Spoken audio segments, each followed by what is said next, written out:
नमस्कार, सुबह के 10 बजने वाले हैं। वक्त हो गया है अपना बिहार का। मैं हूं आपके साथ शिप्रा झा और अपना बिहार की बुलेटिन में सबसे पहले बात बिहार विधानमंडल के मॉनसून सत्र की, जिसकी शुरुआत आज से हो रही है। वैसे तो ये सत्र काफी छोटा है, लेकिन इसमें मुद्दे बड़े बड़े हैं जिस पर हंगामे के पूरे आसार हैं। विपक्ष ने सरकार को घेरने की तैयारी कर रखी है, तो सत्ता पक्ष भी विपक्ष को जवाब देने के लिए तैयार है।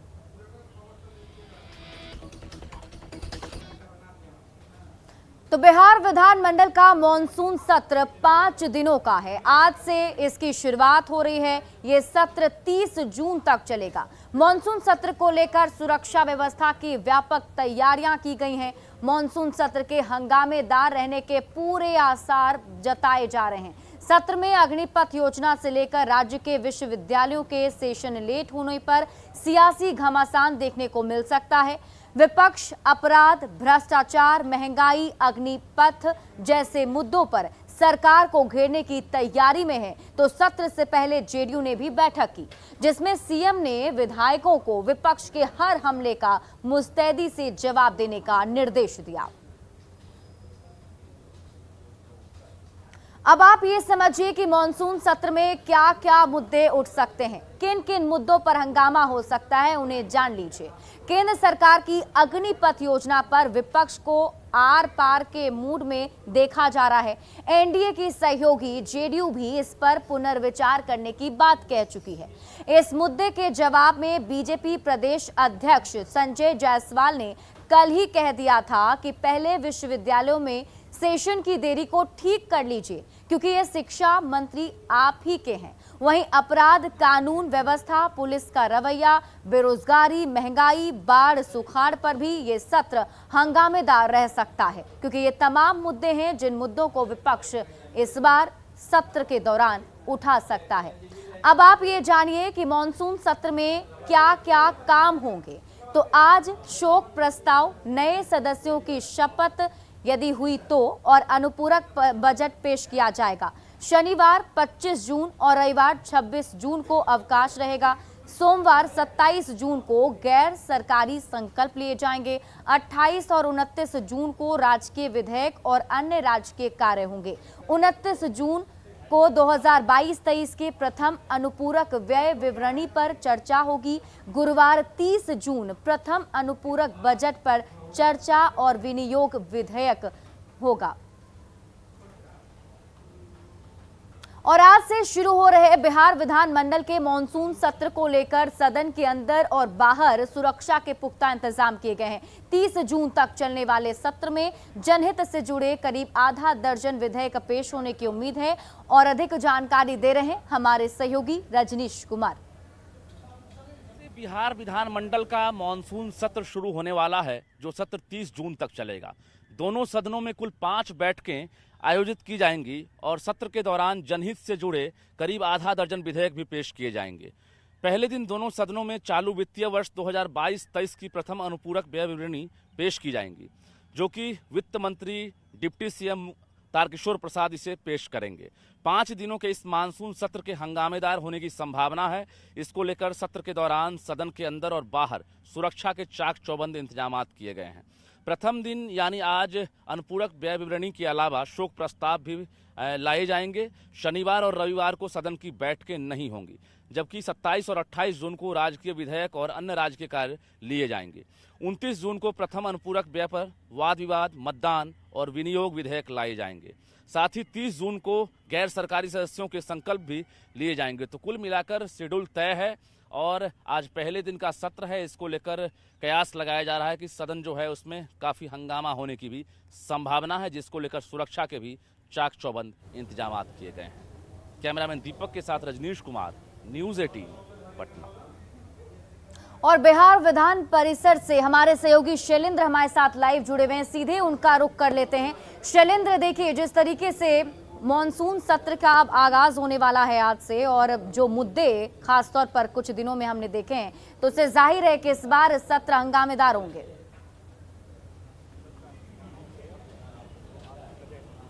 बिल्कुल जाहिर सी बात है, छोटा सत्र है और जो सत्र है वो काफ़ी हंगामेदार होगा, क्योंकि जो सर्वदलीय बैठक हुई थी उस बैठक में विपक्ष के द्वारा कई सवाल खड़े किए गए थे और आज से सत्र की शुरुआत हो रही है। हम एक बार विधानसभा परिसर की तस्वीर दिखाएंगे। यहाँ पहले चाक चौबंद सुरक्षा की व्यवस्था किए गए हैं ताकि कहीं कोई गड़बड़ी न हो, कहीं कोई परेशानी न हो। और दूसरी ओर जो सत्र की जहां तक बात है, तो सत्र की यदि हम बात करें तो अनुपूरक बजट आज पेश होगा। हालांकि दोनों जो डिप्टी सीएम हैं वो इस वक्त दिल्ली में हैं, चूँकि जो बीजेपी की जो राष्ट्रपति के उम्मीदवार हैं उनका नॉमिनेशन होना और उसमें वो शामिल होंगे। लेकिन खास बात है कि आज मानसून सत्र का आज पहला दिन है और पहले दिन अनुपूरक बजट पेश होगा, शोक प्रस्ताव होगा। बहुत ज़्यादा कार्रवाई आज नहीं होती है, लेकिन हम यदि कहें कुल मिलाकर के तो चूंकि सत्र छोटा भले है लेकिन उसके बावजूद हंगामे के पूरे आसार हैं। बिल्कुल शैलेंद्र, देखिए खास तौर पर जैसा कि आप भी जिक्र कर रहे हैं, अग्निपथ योजना की बात कर रहे हैं और इसके साथ ही सेशन लेट का मुद्दा जो संजय जायसवाल ने उठाया है, तो ऐसे में यहाँ पर अगर आप देखें तो बीजेपी और जेडीयू के बीच में भी तनाव बना हुआ है कुछ मुद्दों को लेकर, और आरजेडी तो तैयारी में है ही कि किस तरीके से सरकार को घेरना है। बिल्कुल जाहिर सी बात है कि इन मुद्दों पर कहीं न कहीं जो पूरी सरकार है वो भी घिरते हुए नजर आ रही है, क्योंकि एक साथ जो है जदयू हो, बीजेपी हो, आरजेडी हो, तमाम लोग इस मामले पर कहीं न कहीं सवाल खड़े करते नजर आ रहे हैं। बीजेपी के लोग इस पूरे मामले पर बचाव की स्थिति में हैं, लेकिन खुद जो सहयोगी पार्टी जो जदयू के लोग हैं उन लोगों ने ही इस पर पुनर्विचार की मांग कर दी थी। और ऐसे में आरजेडी के द्वारा कहीं न कहीं विपक्ष को भी एक बड़ा मौका इस बहाने मिल रहा है। और देखिए किस तरीके जो विधायक हैं उनके आने का सिलसिला शुरू हो चुका है। विधानसभा अध्यक्ष इस वक्त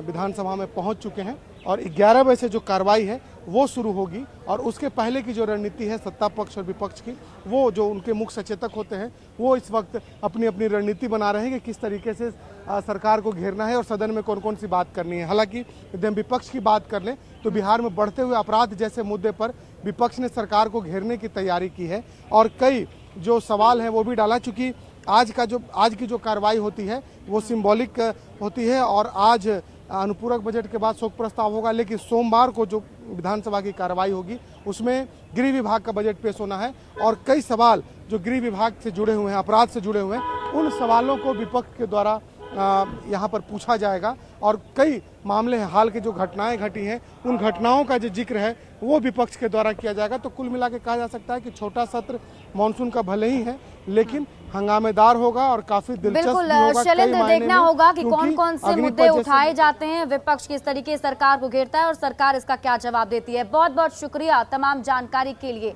शैलेंद्र। बढ़ते हैं आगे और अब बात करेंगे रायसीना की रेस की।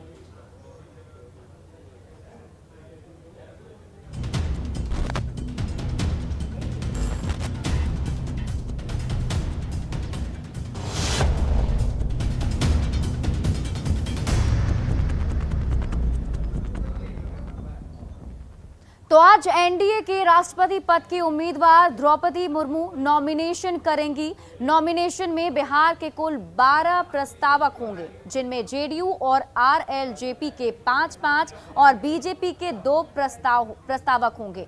नॉमिनेशन में शामिल होने के लिए बिहार के डिप्टी सीएम तारकिशोर प्रसाद और रेणु देवी दिल्ली में मौजूद हैं।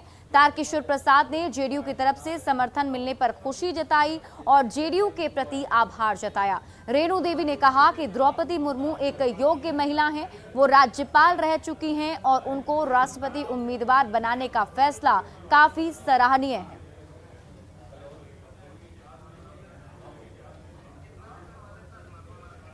एनडीए की तरफ से राष्ट्रपति पद की उम्मीदवार द्रौपदी मुर्मू आज नामांकन दाखिल करेंगी। बिहार की तरफ से दोनों डिप्टी सीएम यहां पर पहुंचे हैं दिल्ली, आज शामिल होंगे नामांकन में।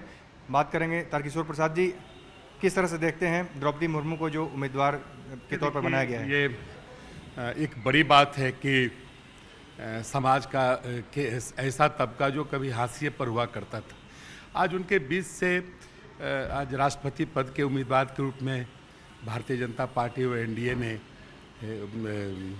आज उन्हें उम्मीदवार के रूप में उनका आज नामांकन होने जा रहा है। इससे बड़ी प्रसन्नता की बात और कुछ भी नहीं हो सकती है।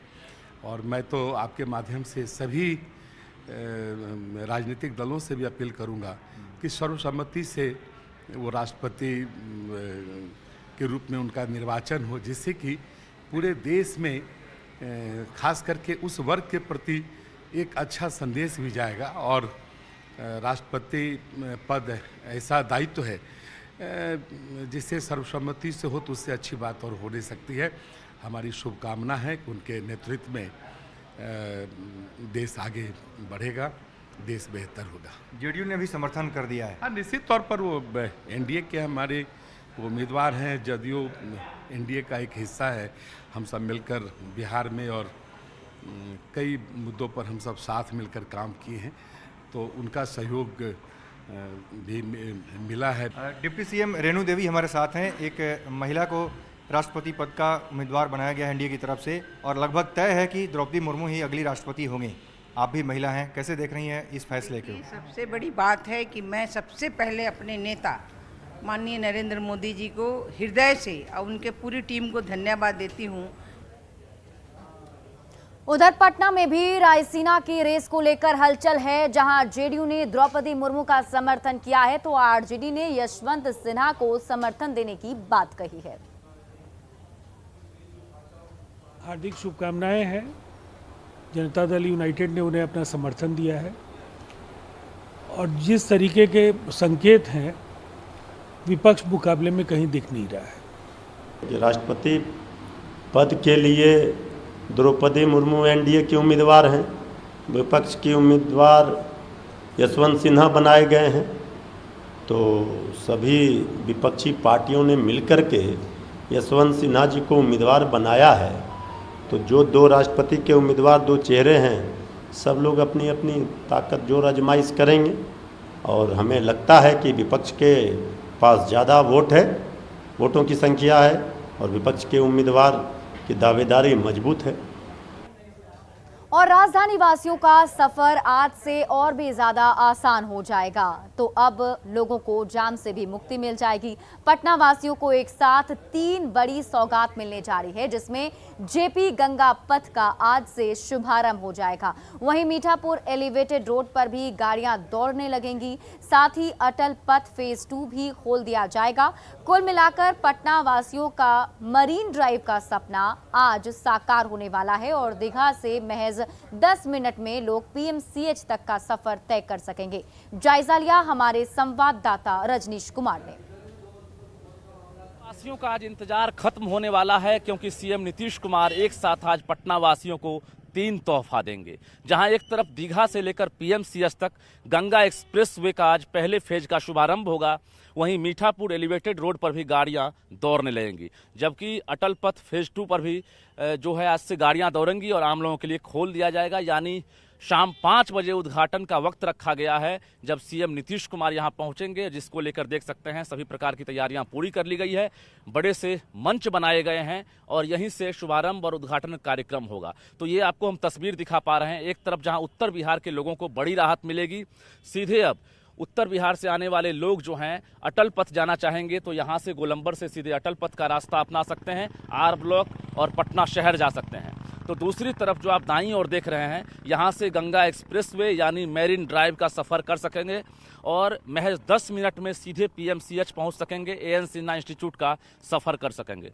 7.4 किलोमीटर इसकी लंबाई है, जो आप देख सकते हैं। ये इस वक्त तस्वीर आपको हम दिखा रहे हैं और लोग शाम के समय गंगा की जो लहरें हैं उसका भी मजा ले सकेंगे। तो कुल मिलाकर ना सिर्फ दूरियां घटी हैं, बल्कि नज़ारा भी बदल गया है। खासकर जो अशोक राजपथ में जो जाम की समस्या बनती थी, एम्बुलेंस फंस जाती थी, डॉक्टर हो या फिर मरीज हो उनको परेशानी होती थी, उनके लिए भी बड़ा तोहफा है, क्योंकि सीधे अब अशोक राजपथ ना जाकर अब दीघा से सीधे पीएमसीएच जाने में 10 मिनट का वक्त लगेगा। जबकि उत्तर बिहार से आने वाले लोग अब यहाँ से सीधे अटल पथ होते हुए अब शहर में अब पहुँच सकेंगे और मीठापुर एलिवेटेड रोड के जरिए भी अब लोग अब सफ़र कर सकेंगे। तो कुल मिलाकर एक साथ 3 तोहफा मिल रहा है। आज शाम 5 बजे का इंतजार होगा, उसके बाद उद्घाटन होते ही लोग अब यहां से फर्राटे भर सकेंगे और लोगों का सफ़र भी आसान हो जाएगा। कैमरामैन दीपक के साथ रजनीश कुमार, न्यूज़ 18 पटना। खगड़िया जिले के बेलदौर प्रखंड स्थित इतमादी पंचायत में कोसी नदी लगातार कटाव कर रही है। कटाव की भयावह स्थिति से ग्रामीणों में दहशत है। कटाव के कारण बांध पर भी खतरा बढ़ता ही चला जा रहा है। प्रशासन कटाव को रोकने में विफल साबित हो रहा है। स्थानीय लोग कटाव से बचने के लिए हर काम कर रहे हैं, लेकिन किसी भी काम में सफलता नहीं मिल पा रही है और नदी के विकराल रूप को देखकर पलायन को मजबूर हो गए हैं। बारून में कटाव है जमींदारी बांध में, ये पूरा सरकार को लगना होगा, नहीं तो यहाँ पर बहुत स्थिति गंभीर होगी। चूँकि एक भी जनता नहीं यहाँ बचेगी, चूँकि सारे सबों को कष्ट होगी।